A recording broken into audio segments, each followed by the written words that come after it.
मुर्दा घर horror story गांव के बाहर, जहां बंजर जमीन और जंगली झाड़ियां पसरी हुई थीं, वहां एक टूटा फूटा मकान खड़ा था। लोग उसे मुर्दा घर कहते थे।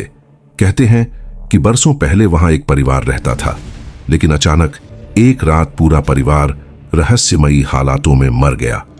किसी की लाश चारपाई पर मिली, किसी की रसोई में, और सबसे छोटी बच्ची की लाश कुएं के पास।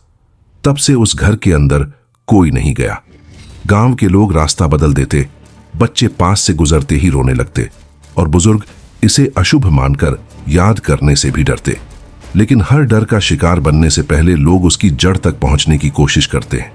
यही जिज्ञासा ले आई थी अजय को उस घर तक। अजय शहर से पढ़ाई करके लौटा था और उसे ये सब बातें अंधविश्वास लगती थीं। उसने दोस्तों से शर्त लगाई कि वह रात भर उस घर में गुजार कर दिखाएगा। उस रात पूरा गांव चुपचाप हो गया। लोग खिड़कियों से झांकते रहे और अजय हाथ में टॉर्च लेकर उस जर्जर घर में दाखिल हुआ। घर की टूटी खिड़कियों से ठंडी हवा फूंक मार रही थी। मकड़ी के जाले लटके थे। फर्श पर धूल की मोटी परत थी। जैसे ही उसने पहला कदम रखा, दरवाजा अपने आप पीछे से धड़ाम से बंद हो गया। अजय ने हिम्मत जुटाई और कमरे से घर के अंदर बढ़ने लगा। दीवारों पर पुराने खून के धब्बे साफ दिखाई दे रहे थे। अचानक उसकी टॉर्च की रोशनी एक पुराने आईने पर पड़ी और उसमें उसे अपने पीछे खड़ा हुआ एक परछाई जैसा अक्स दिखाई दिया। उसने पलटकर देखा तो कुछ नहीं था। धीरे धीरे रात गहराने लगी। घड़ी में 12 बजे। तभी ऊपर वाली मंजिल से किसी बच्ची के खिलखिलाने की आवाज आई। अजय ने साहस करके सीढ़ियां चढ़ी। ऊपर पहुंचते ही उसने देखा एक छोटी गुड़िया जमीन पर पड़ी थी और उसके बगल में खून की सूखी लकीर बनी हुई थी। उसने गुड़िया उठाई तो अचानक उसकी गर्दन अपने आप घूम गई और आंखें लाल जलने लगीं। अजय के हाथ कांप गए।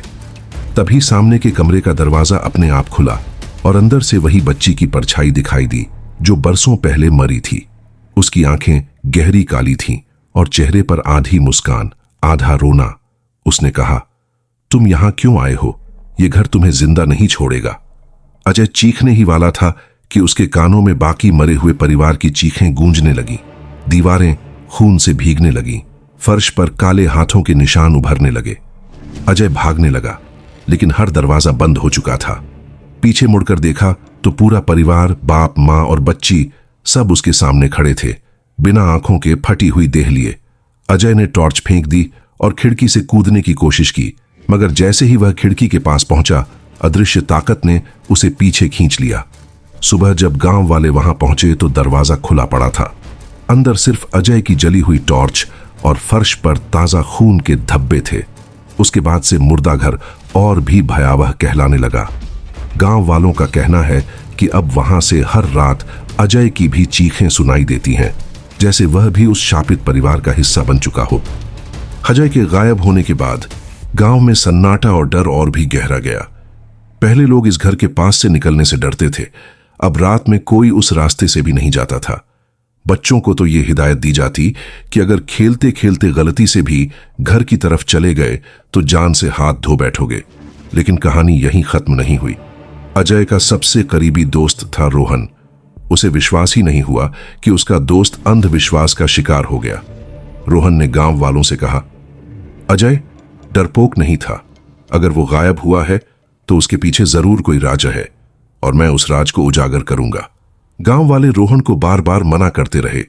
बूढ़ा पंडित हरनाम सिंह बोला, बेटा, ये घर सिर्फ खंडहर नहीं है। यहां कई आत्माएं कैद हैं। जिसने भी सच्चाई जानने की कोशिश की वो कभी लौट कर नहीं आया।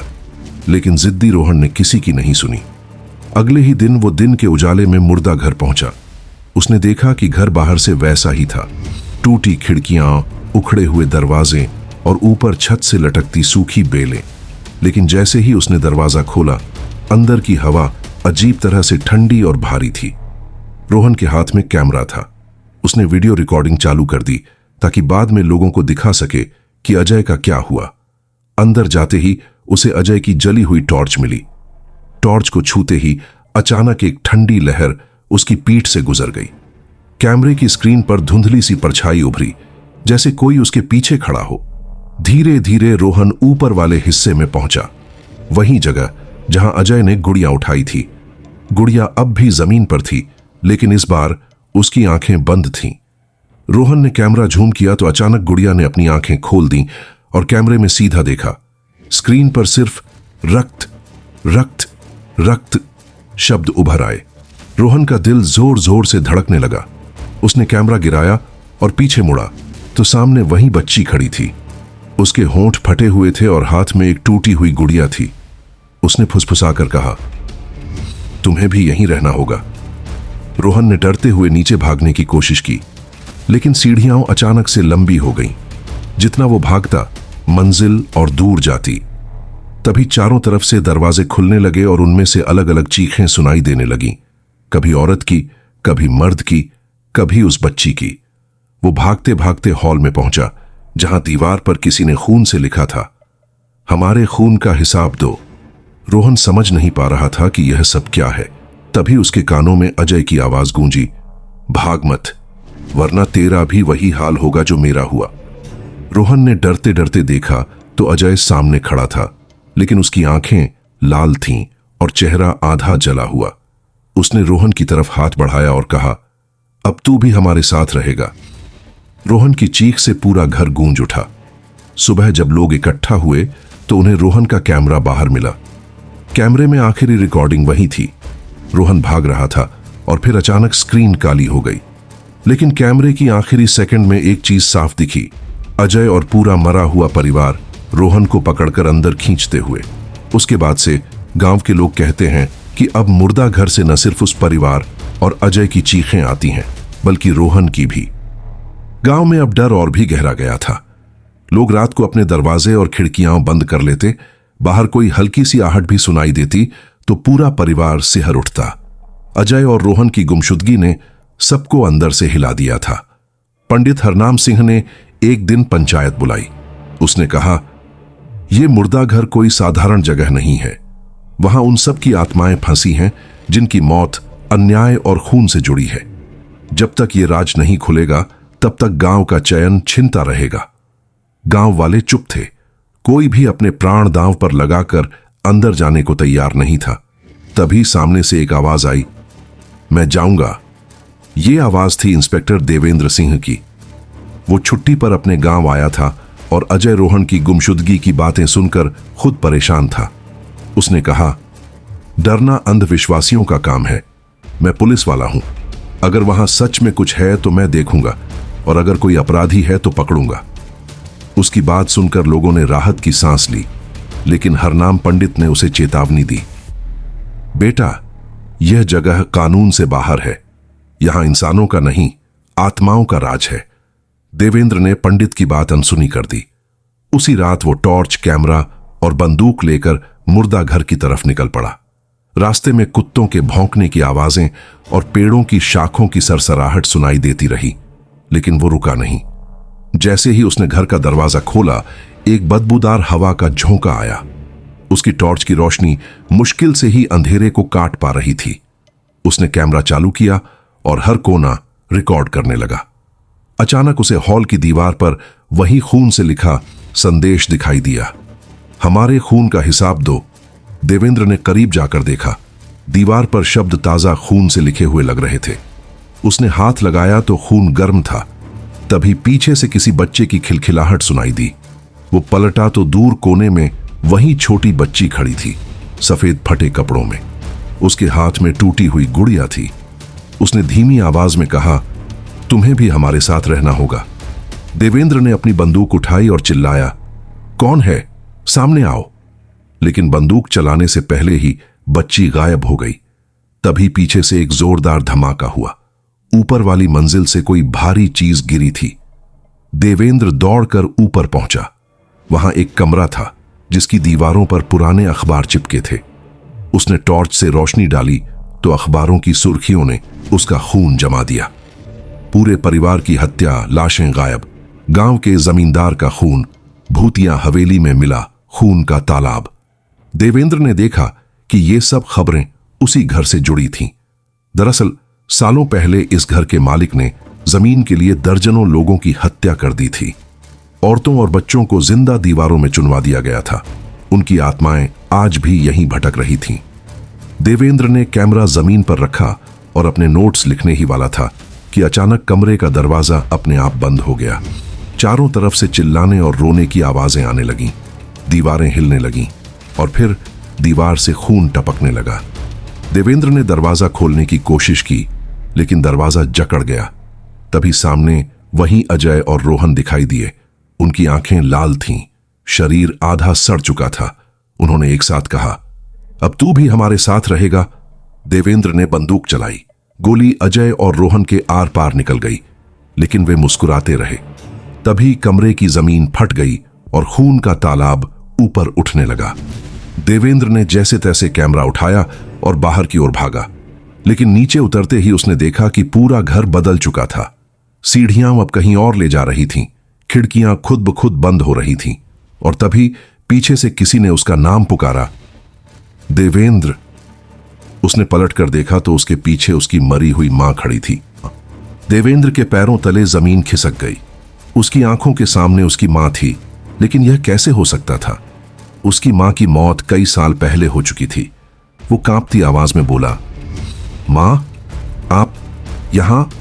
लेकिन सामने खड़ी औरत की आंखें काली और गहरी थीं।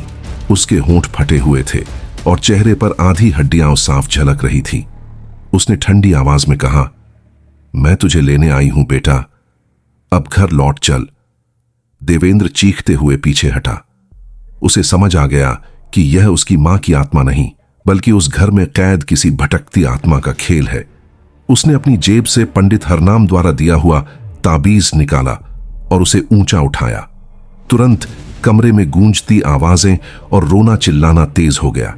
खिड़कियां जोर जोर से पटकने लगीं, जैसे पूरा घर उसे रोकने की कोशिश कर रहा हो। देवेंद्र ने जैसे तैसे दरवाजा खोला और बाहर भागा, लेकिन बाहर का दृश्य देखकर उसकी रूह कांप गई। पूरा आंगन लाशों से भरा हुआ था। हर लाश की आंखें खुली थीं और सब उसकी तरफ देख रही थीं। उनमें औरतें, बच्चे और बूढ़े शामिल थे, वो सभी जिनकी हत्या इस घर के मालिक ने सालों पहले की थी। एक औरत की आत्मा कराहते हुए बोली, हमें इंसाफ दिलाओ, तभी तुझे मुक्ति मिलेगी। देवेंद्र समझ चुका था कि ये आत्माएं बुरी नहीं हैं, वे फंसी हुई हैं। लेकिन उसी पल अचानक एक जोरदार चीख सुनाई दी और आंगन का आसमान काला पड़ गया। आसमान से एक छाया उतरी, लंबा चौड़ा काला साया, जिसकी आंखें अंगारों जैसी लाल थीं और हाथ पंजों जैसे नुकीले। वही इस घर का असली शैतान था, वो जमींदार की आत्मा जिसने सबको मारा था। उसने दहाड़ते हुए कहा, ये सब मेरी कैद में रहेंगे और अब तू भी। देवेंद्र ने तुरंत बंदूक चलाई, लेकिन गोलियां उसके आर पार चली गईं। साया हंसने लगा।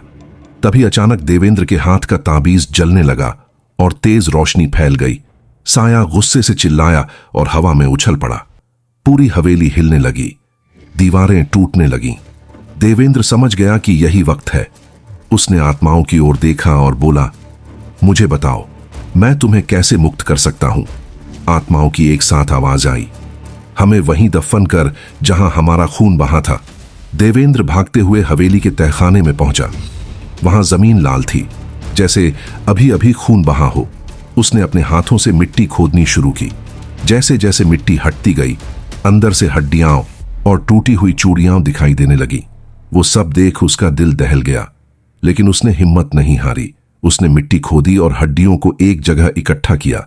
तभी जमींदार का काला साया उसके पीछे आ खड़ा हुआ। उसने गरज कर कहा, ये मेरी कायद है, कोई इन्हें नहीं ले जा सकता। देवेंद्र ने जमीन पर ताबीज रखा और आंखें बंद करके वही मंत्र दोहराया जो पंडित हरनाम ने सिखाया था। अचानक रोशनी का गोला बना और हवेली के हर कोने से आत्माएं चीखते हुए बाहर निकलने लगी। जमींदार का साया रोशनी में जलने लगा। उसकी दहाड़ गांव भर में गूंज गई और फिर पूरी हवेली जोरदार धमाके के साथ ढह गई। जब देवेंद्र ने होश संभाला तो सुबह हो चुकी थी। वो जमीन पर पड़ा था।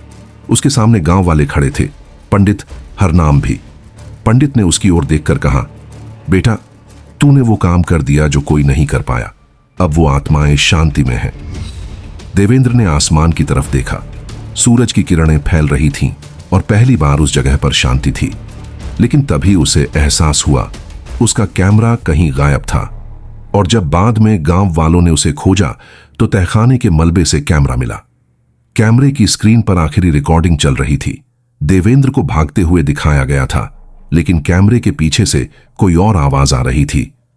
खेल अभी खत्म नहीं हुआ।